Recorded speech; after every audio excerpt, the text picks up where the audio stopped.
Hey everybody, it's Holly. I hope you're having a blessed and wonderful day. I hope you had a blessed and wonderful weekend. Um, to start this video, I'm going to ask you guys for some prayer, if you don't mind. Um, I'm a smoker, and I know it's not Christian and stuff like that, but you know what? Sometimes everybody's walk with God is different, and it happens. Smoking is addiction, just like everything else.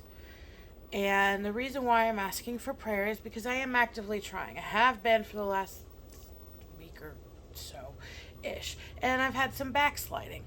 Today, I am having a really hard time with cravings.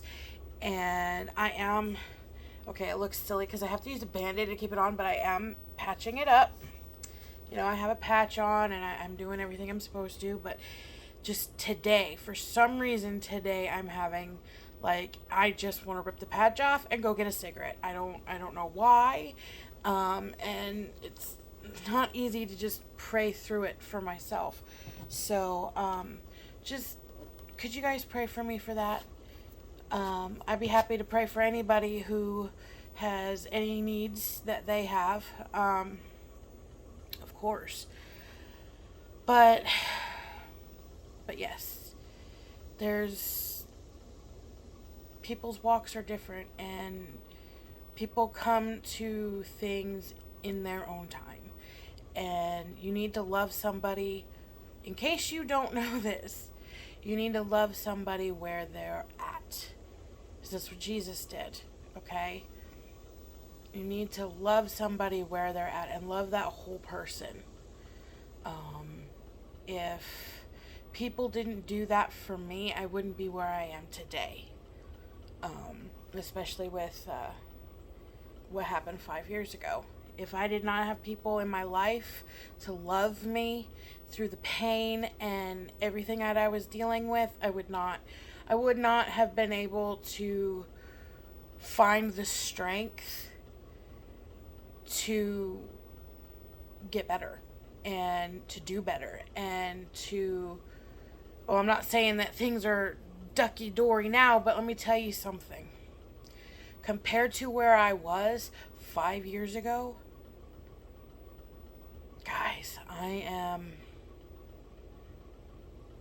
I can't even describe how better I'm doing. So, it happens. Alright, so thank you for that. And I want to move on. I know that Friday we read Genesis chapter 3, and I was completely mind blown by two words.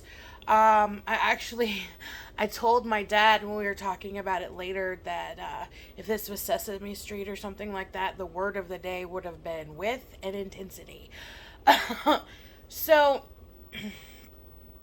I have more research to do. I have to basically go back to the original writings, or the original Hebrew. And I found out that in Hebrew, what is translated as with could actually be a few different words. So it's just the way that it was translated, but still. It's just what? My thing is, it doesn't matter if he was with her, near her, or wherever. If he was in hearing distance, why did he not say anything? That's just my question. So, and then, but I do want to tell you guys, the kids had an appointment on Friday, and while they were in their appointment, I did do my research. And I wanted to show you if you can see that I did. Now, remember I told you that my carpal tunnel is really bad. I mean, it's so bad that when I had the testing done, that my left hand didn't even register on the test in some places. And when I write, for some reason up here, I feel like I've been punched. So we don't write that often unless it's important. So, and this was important because I just could not, like, get it out of my head. I grabbed my bag, I grabbed my Bible, I grabbed my notebook, and yeah. So this was for Genesis 3:6, the one where it talks about what we've been talking about, that Adam was with Eve when she ate. Um, I went through the most popular Christian, or I'll say the most, what I thought was the most popular non whatever. I don't want to just say non-Catholic, but anyway, just regular, the most popular versions of the Bible, the easy to read version, the King James, the NIV, the Amplified Bible, the NLT, the New King James, and then I actually looked at the I also looked at the Message Bible. And then I also went and tried to look at other denominations. I've got bugs, I don't know why. I've got flies, it's hot. Okay, so I also looked at the Catholic Public Domain version, and I looked at the Complete Jewish Bible and the Orthodox Jewish Bible. This was all on the YouVersion app. And I found that the easy to read, the King James, the the NIV, the AMP, the NLT, and the King James version all said the word with. Including the Orthodox Jewish Bible and the Complete Jewish Bible. But again, these are in English and not the original Hebrew. I also found out, and it's probably the Hebrew, but Genesis is something different. Yeah, okay, Holly.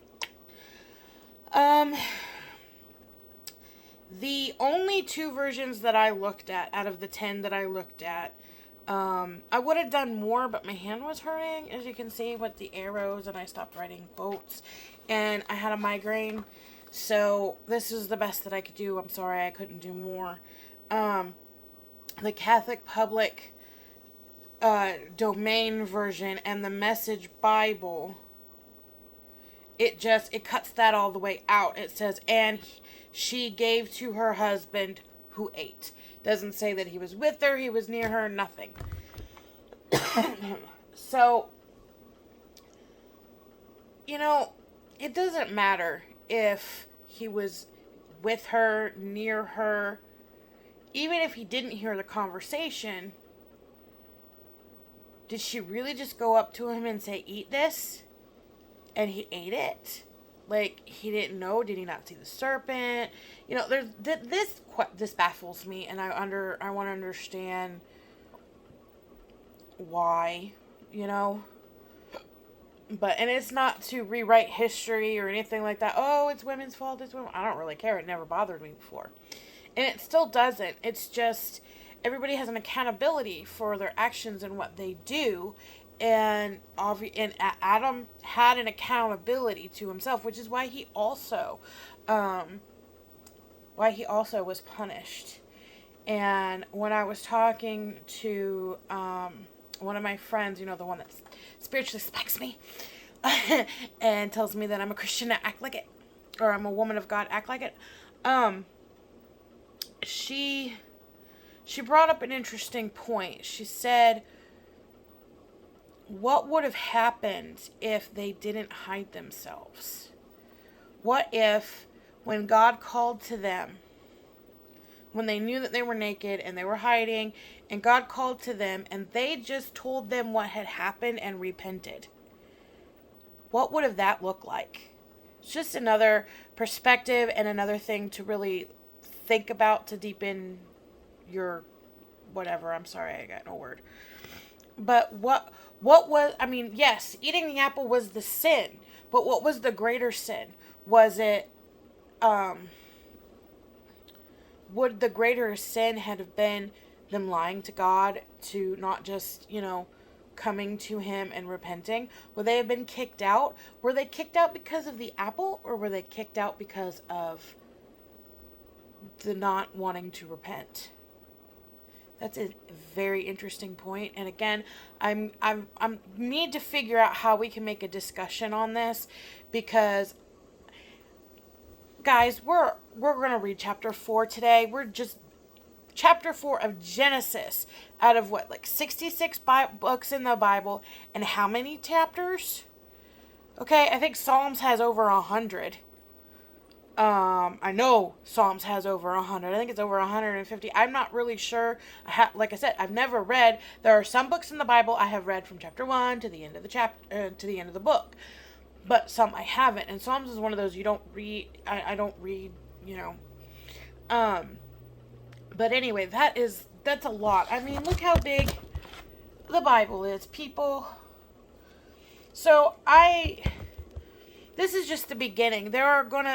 We're gonna read scriptures that we're gonna want to discuss. Now, there's gonna be some scriptures that are probably gonna be completely boring, and when we get to those scriptures, I'm gonna tell you why I don't think they're boring. Some of those scriptures, okay?